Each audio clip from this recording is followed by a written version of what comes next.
Hello friends, 164 of CrPC. आज हम एक बहुत ही इंपॉर्टेंट टॉपिक पे डिस्कस करने जा रहे हैं सीआरपीसी के सेक्शन 164 के बारे में। हमने इन जनरल लोगों को सुना होगा कि पुलिस के सामने बयान या पुलिस के द्वारा दिया गया बयान या उनके सामने दिलवाया मजिस्ट्रेट के सामने दिलवाया गया बयान, इन सब के बारे में हम इन जनरल सुनते आ रहे हैं। तो मैं एज अ लॉ का जानकार मैं आप लोगों के सामने ये चीज़ शेयर करना चाह रहा हूँ कि सेक्शन 164 ऑफ सीआरपीसी होता क्या है, इसमें मेन ग्राउंड्स क्या है, इसके पीछे का रीजन क्या है, ये मेन फैक्टर्स क्या ये डिफाइन करता है 164 ऑफ सीआरपीसी। तो 164 ऑफ सीआरपीसी में मेन जो चीज है वो होता है कन्फेशन या कोई स्टेटमेंट।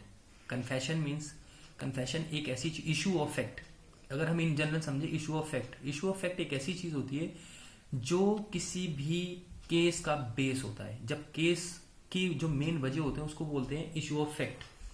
हमारे इंडियन एविडेंस एक्ट के सेक्शन 3 के अंदर बहुत ही क्लियरली डिफाइन है इशू ऑफ फैक्ट, किसी भी केस की मेन वजह।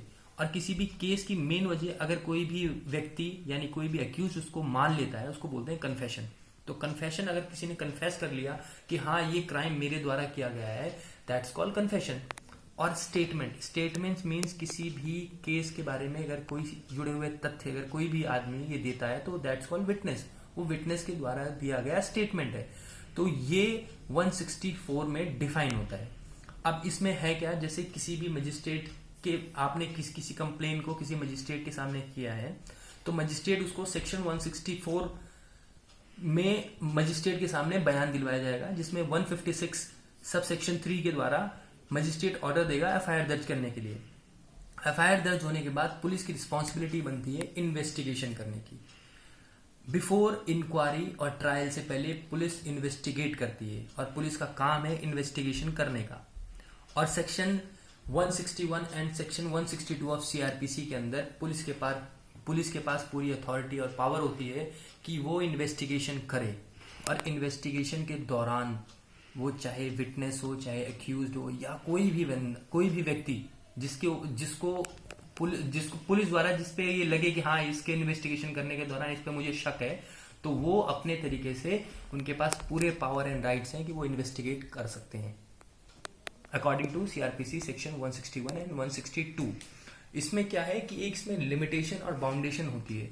अब इसमें एक लिमिटेशन ये चीज है कि अगर पुलिस इन्वेस्टिगेट करती है सेक्शन 161 ऑफ सीआरपीसी के दौरान और उन्हें ये लगता है कि कोई भी एक ऐसा विटनेस या कोई भी ऐसा अक्यूज्ड है जो कुछ चीज कन्फेस करता है, और इंडियन एविडेंस एक्ट में सेक्शन 25 में क्लियरली मेंशन होता है कि पुलिस के सामने दिया गया कोई भी बयान जो है वो एडमिसिबल नहीं है, यानी पुलिस के सामने दिया गया बयान जो है वो मान्य नहीं होता है।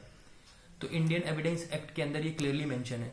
तो पुलिस के पास अब क्या ऑप्शन रहेगा, तो पुलिस के पास ये सबसे बड़ा ऑप्शन होता है सेक्शन 164 के द्वारा कि वो किसी भी मजिस्ट्रेट के पास जाकर के, जिसमें मजिस्ट्रेट के ऑप्शंस क्या है, इसमें एक जुडिशियल मजिस्ट्रेट होगा और दूसरा है मेट्रोपॉलिटन मजिस्ट्रेट। तो दो मजिस्ट्रेट्स के सामने जाकर के ये 164 का बयान जो है अक्यूज्ड का हो चाहे विटनेस का हो, ये बयान दिलवा सकता है। तो वहां पे ये सबसे बड़ा प्लस पॉइंट है कि पुलिस किसी भी व्यक्ति को, चाहे वो अक्यूज्ड हो चाहे वो विटनेस हो, वो ले जाकर के मजिस्ट्रेट के सामने बयान दिलवा सकता है।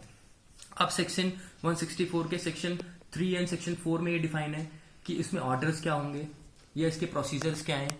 इसके प्रोसीजर्स मीन्स ये कि बयान किस तरीके से रिकॉर्ड होगा, वो बयान रिकॉर्ड होने के तरीके क्या हैं, और बयान अगर रिकॉर्ड हो रहा है तो मजिस्ट्रेट के पास ये ऑप्शन भी है कि वो चेक करे कि हाँ ये जो बयान देने के लिए आया है विटनेस जो है अक्यूज्ड, इसके ऊपर कोई प्रेशर तो नहीं है, ये अनसाउंड माइंड का तो नहीं है, इसके ऊपर कोई दबाव तो नहीं है। और फिर वो उसका कन्फेशन, अगर वो कोई कन्फेस कर रहा है तो उसको ये भी बताने की रिस्पॉन्सिबिलिटी उसकी पूरी है मजिस्ट्रेट की कि ये तुम्हारे अगेंस्ट भी यूज हो सकता है, ये जो तुम स्टेटमेंट दोगे, जो तुम कन्फेस करोगे, ये तुम्हारे अगेंस्ट भी यूज किया जा सकता है। क्योंकि अगर कोई अक्यूज किसी भी केस को कन्फेस करता है, कन्फेस करने का मतलब कि वो एग्री कर रहा है, वो मान रहा है कि हाँ ये क्राइम मेरे द्वारा हुआ है, तो अगर वो क्राइम को एक्सेप्ट कर रहा है दैट मीन्स वो उसके अगेंस्ट में भी यूज हो सकता है। तो ये मजिस्ट्रेट की रिस्पॉन्सिबिलिटी बनती है कि वो उस अक्यूज्ड को बताए कि हाँ जो तुम कन्फेस कर रहे हो तुम्हारे ऊपर कोई प्रेशर तो नहीं है, तुम अपने होश और हवास में होकर के ये बयान दे रहे हो तुम। और सेक्शन 164 और सेक्शन 164 के सब सेक्शन 1 के अंदर ये भी डिफाइन है कि उसमें जो ऑर्डर्स हैं, ऑर्डर्स में ये होगा कि उसमें प्रोसीजर क्या होगा। प्रोसीजर्स मीन्स ये कि ये चाहे इलेक्ट्रॉनिक वे में उसका रिकॉर्डिंग हो या फिर उसका ओरल वे में, अगर ओरल है तो उसका एक इनक्रिप्टेड वे यानी रिटर्न स्टेटमेंट होगा। और इसके अंदर मजिस्ट्रेट जो होंगे वो मजिस्ट्रेट को जो भी विटनेस जो बयान या जो स्टेटमेंट देगा उसमें उसके सिग्नेचर यानी उसके सिग्नेचर लेना कंपलसरी है।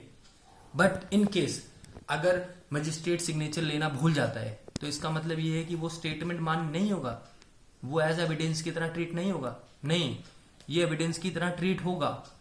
इसका एक केस है Dhananjay Reddy versus state of Karnataka 2001 में सुप्रीम कोर्ट ने इस केस में क्लियरली मेंशन किया था कि अगर जुडिशियल मजिस्ट्रेट या फिर मेट्रोपॉलिटन मजिस्ट्रेट अगर सिग्नेचर नहीं लेता है तो भी वो एज एविडेंस की तरह प्रूफ होगा, पर जब तक कि अक्यूज्ड उसको अपोज ना करे। अगर जो अक्यूज्ड है उस स्टेटमेंट को अपोज करता है देन वो सिग्नेचर किया हुआ या सिग्नेचर नहीं किया हुआ स्टेटमेंट है तो वो ऑब्जेक्ट हो सकता है। तो जब तक अक्यूज किसी चीज का विरोध नहीं कर रहा है फैक्ट एंड इशू के अंदर, किसी भी केस के अंदर अगर सारी चीजों को अक्यूज एक्सेप्ट कर रहा है वो ठीक है, अगर वो अपोज करने लग गया तो फिर वो ऑब्जेक्ट हो गया चीज को। 164 ऑफ सीआरपीसी यही चीज बताता है कि जुडिशियल मजिस्ट्रेट या मेट्रोपॉलिटन मजिस्ट्रेट के सामने पुलिस द्वारा जो बयान है, जो स्टेटमेंट या कन्फेशन है उसको प्रस्तुत करता है। That's it.